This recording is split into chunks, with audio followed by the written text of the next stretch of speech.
Mau belajar terkib? Dukung channel kami seterusnya. Jangan lupa klik tombol subscribe-nya. Pada video kali ini kita akan membahas tentang jumlah fi'liyah dan ismiyah. Apakah kalian tahu apa itu jumlah fi'liyah dan ismiyah? Yuk simak baik-baik. Sebelum kita membahas apa itu jumlah fi'liyah dan ismiyah, kita perlu mengetahui terlebih dahulu apa itu pengertian dari jumlah. Jumlah adalah ungkapan yang terdiri dari dua kata atau lebih, yang dari gabungan kata itu memiliki hubungan yang saling terikat antara satu sama lain, sehingga dapat dipahami oleh orang yang berbicara maupun orang yang mendengarkan pembicaraan orang tersebut. Jumlah fi'liyah. Jumlah fi'liyah adalah kalimat yang tersusun atau terdiri dari fi'il, yaitu pekerjaan, dan fa'il, yaitu pelaku pekerjaan. Jumlah fi'liyah tadi adalah jumlah yang tersusun atau terdiri dari fi'il dan fa'il.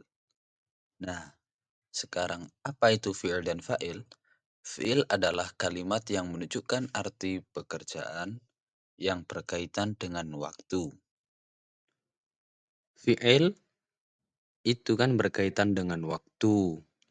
Nah, untuk waktu sendiri dalam kalimat fi'il itu terbagi menjadi 3 macam. Pertama, waktu yang telah berlalu atau telah terjadi yang biasanya disebut dengan fi'il madhi. Yang kedua yaitu waktu sekarang atau yang akan dilakukan yang biasanya disebut dengan fi'il mudhari'. Dan yang ketiga yaitu waktu yang harus dilakukan sekarang juga atau seketika juga. Biasanya disebut dengan fi'il amar. Nah, kemudian apa itu fa'il?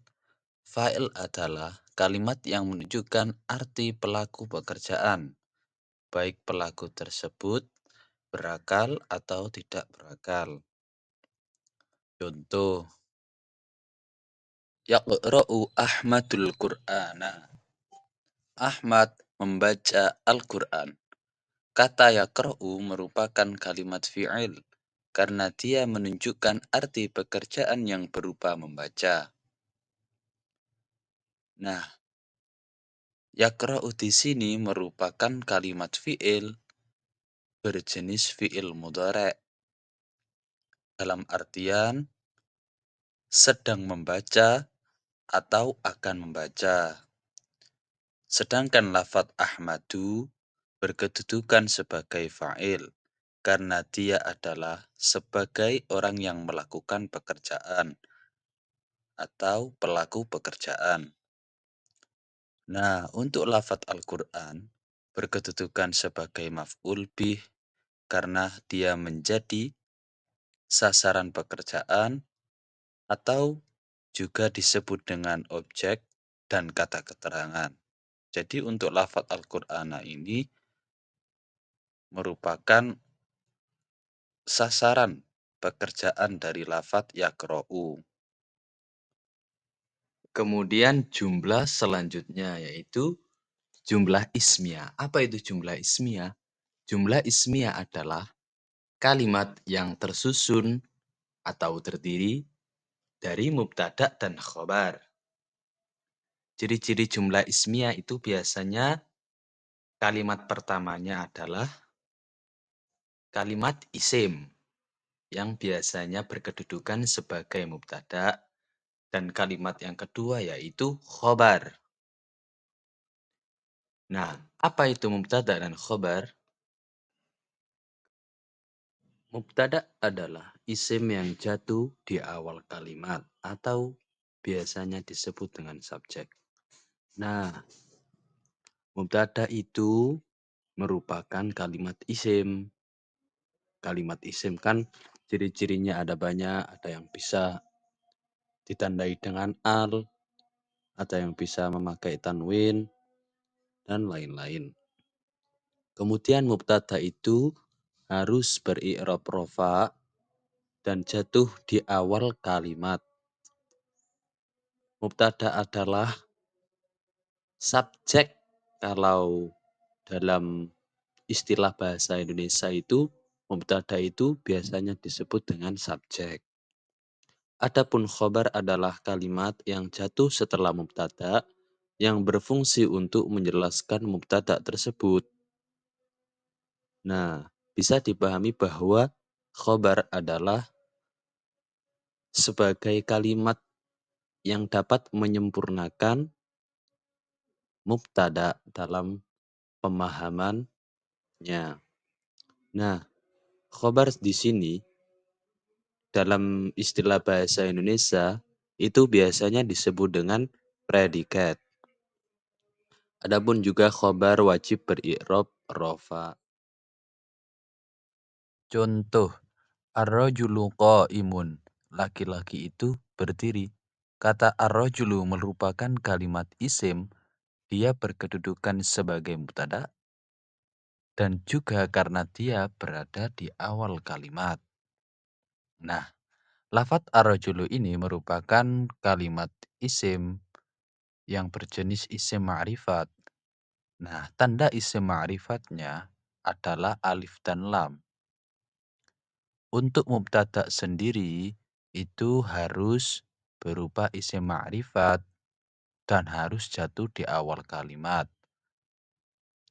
Alamat i'rab rofa'nya yaitu i'rab rofa yang tandanya adalah dhamma dan berupa isim mufrad. Nah, sedangkan lafadz qaimun berkedudukan sebagai khobar karena dia sebagai penjelas lafadz ar-rajulu yang berarti berdiri. Jadi untuk khobar di sini itu harus beri'rab rofa dan tidak boleh ma'rifat. Lafadz qaimun sendiri juga seperti itu.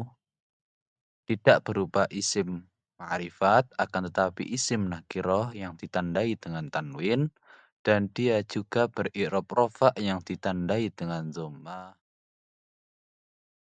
Catatan penting untuk perbedaan antara jumlah ismiyah dan fi'liyah.